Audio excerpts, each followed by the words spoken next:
Roxy, sit. Sit.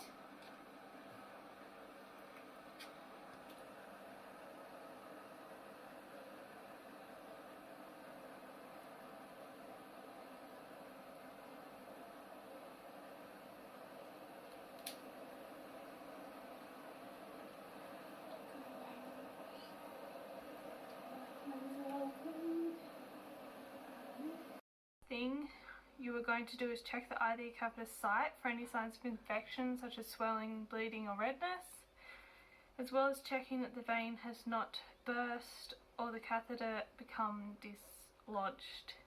If any of this had occurred, measures should be taken to solve the issue, such as informing the vet, administering antibiotics, replacing the IV catheter, etc.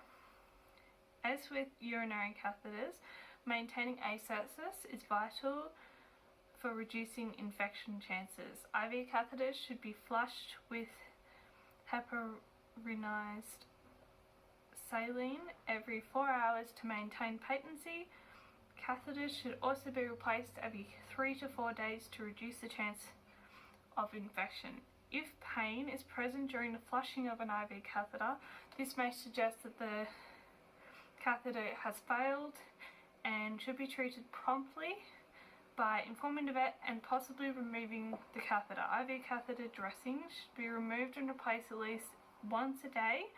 Patients should also be monitored regularly for edema or fluid retention in the body through swelling. Intravenous flow rates, monitoring, flushing and replacements, etc. should all be recorded on the patient's cage card and file.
Yeah. Alright, done. Okay.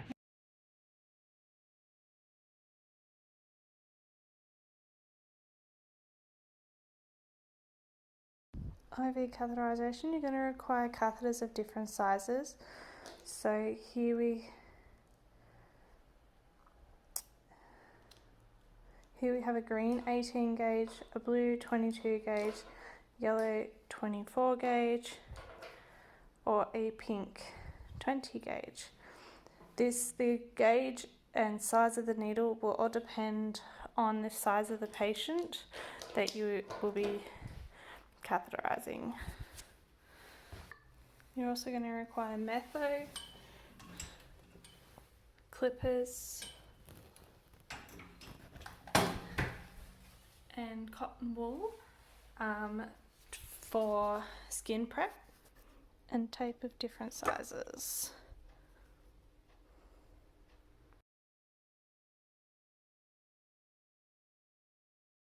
To prepare for interarticular joint injection, clip the area, spray the skin with metho and wipe off with a swab, making sure to start from the injection site outwards. Repeat this 3 times until the area is clean.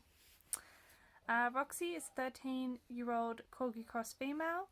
She will be receiving an intra-articular joint injection of hyaluronic acid into her left hind knee joint as a form of symptomatic relief and protection against osteoarthritis.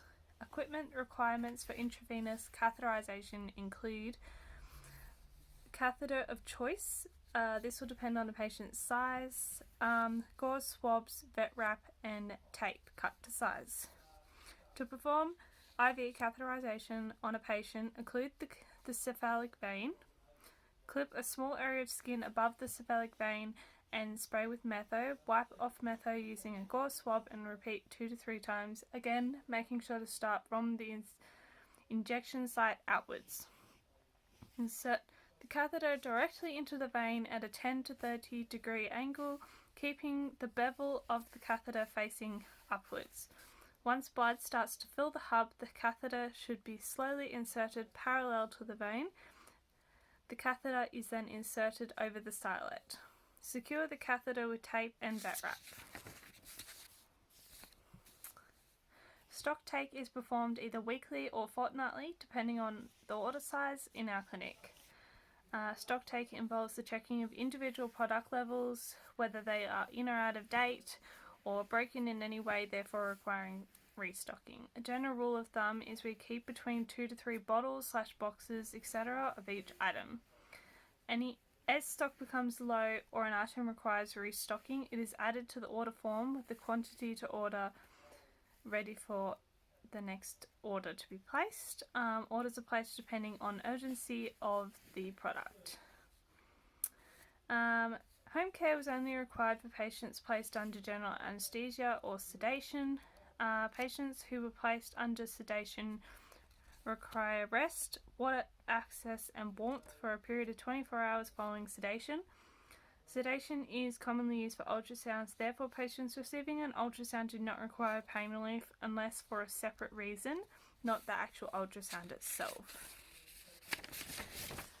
Home care for patients receiving an intra-articular joint injection includes close monitoring of the injection site for swelling or redness, indicating an adverse reaction to the injection, as well as monitoring of the patient for any reaction including vomiting, lethargy, etc. Further home care is required for patients placed under general anaesthesia and will be similar to that of a biopsy, but without the stitches requirements. Patients receiving a biopsy are commonly placed under general anaesthesia, therefore home care includes rest for 24 hours following the procedure, access to clean water, warmth. Patients should be offered a small amount of food about half an hour after getting home and again in another half an hour after that. Any stitches should be monitored for swelling and redness or blood, and if present, the patient should be returned to the clinic to be checked over by the veterinarian. Stitches should be removed at about 7 to 10 days. Patients should not be allowed to lick or chew at the stitches or the wound site. Exercise should be kept to a minimum until the stitches have been removed. Stitches should remain dry.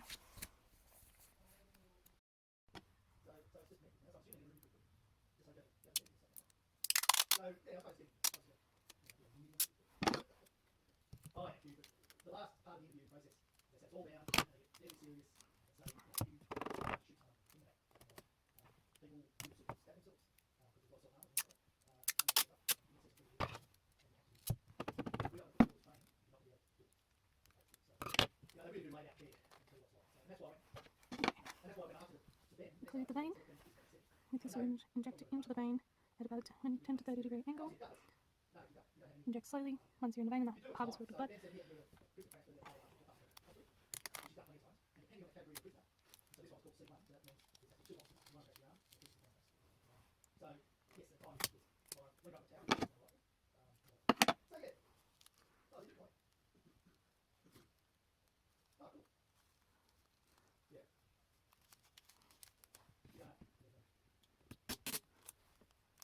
Making sure it's not too tight.